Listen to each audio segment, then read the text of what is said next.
rebellion, style, the macabre. In the mid-20th century, a genre was born that blended horror, camp, and gothic elements with the raucous energy of rock and roll. This movement would give rise not only to a new musical sound, but to a subculture that continues to leave its mark on fashion, art, and pop culture. This is the story of Rockabilly, a world where leather, pompadours, and haunted houses meet the pounding rhythms of rock. Rockabilly emerged in the 1950s when country hillbilly music collided with the raw energy of rock and roll. Its early stars, Elvis Presley, Johnny Cash, Carl Perkins, blended blues, country, and rhythm and blues to create something wild, rhythmic, and undeniably rebellious. It was a sound that couldn't be tamed, but Rockabilly was more than just music. It was an attitude. From the beginning, Rockabilly was as much about the way you looked as the way you sounded. Fashion, influenced by Hollywood's icons of rebellion like James Dean and Marlon Brando, began to take on an edge. Men sported slicked-back pompadours, leather jackets, and jeans, what we now call the greaser look. Women wore polka-dotted dresses, high-waisted pants, and cat-eye sunglasses, blending traditional femininity with a rebellious edge. But the subculture didn't stop there. As Rockabilly evolved, it embraced darker elements. The late-night horror double features that kids watched at drive-ins brought gothic aesthetics into the mix. In films like House of Wax or The Blob, young audiences were transfixed by monsters and mysteries, finding a twisted glamour in horror. It wasn't just about fear. It was fun.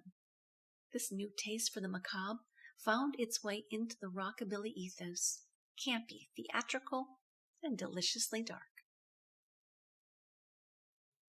Enter Vampira, born Mela Nurmi, a gothic queen of late-night television. As a horror hostess, Vampira embraced camp and fear with a hypnotic charisma. Her hourglass figure in a slinky black dress, with her pale, ghostly skin, became iconic symbols.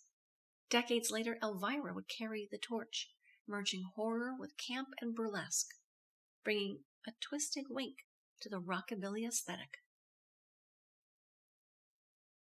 As the music and fashion developed, so did the imagery.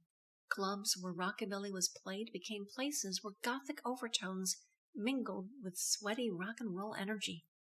Dark shadows, skull motifs, and haunting lyrics about love, heartbreak, and danger mirrored the thrills of classic horror.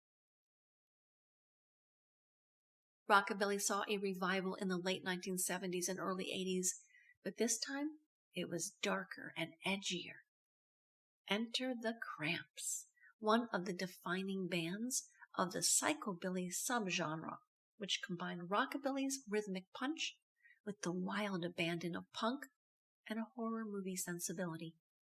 Their lyrics paid homage to B-movie monsters, sci-fi terrors, and a retro fascination with all things spooky. They weren't just playing music, they were creating a mood, a world where the undead and the uncanny danced to rock and roll. Meanwhile, the Stray Cats reignited mainstream interest in Rockabilly with a modern twist. Their look, vintage with a punk edge, made pompadours and greaser culture cool again.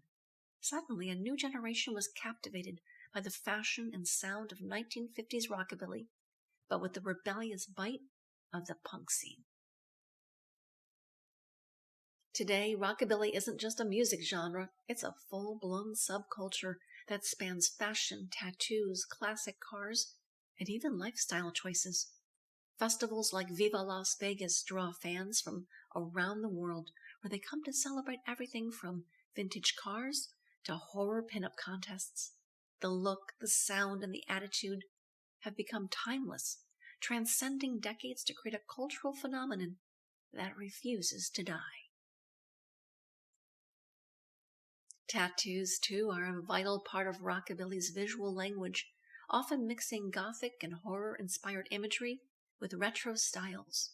Skulls, roses, spiderwebs, and pin-up girls adorn bodies like living canvases, adding an air of timeless rebellion to this ever-evolving subculture.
What began as a fusion of hillbilly twang and rock and roll swagger quickly became something much bigger.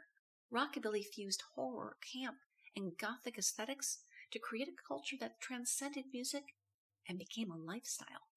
It's a celebration of the dark, the fun, and the wild, a world where rock and roll is forever married to the eerie allure of the night. And as long as there are rebels, outsiders, and lovers of the macabre, Rockabilly will continue to thrive. Thank you for tuning in to MUSE+MUSE, where we explore the intersections of art, inspiration, and culture.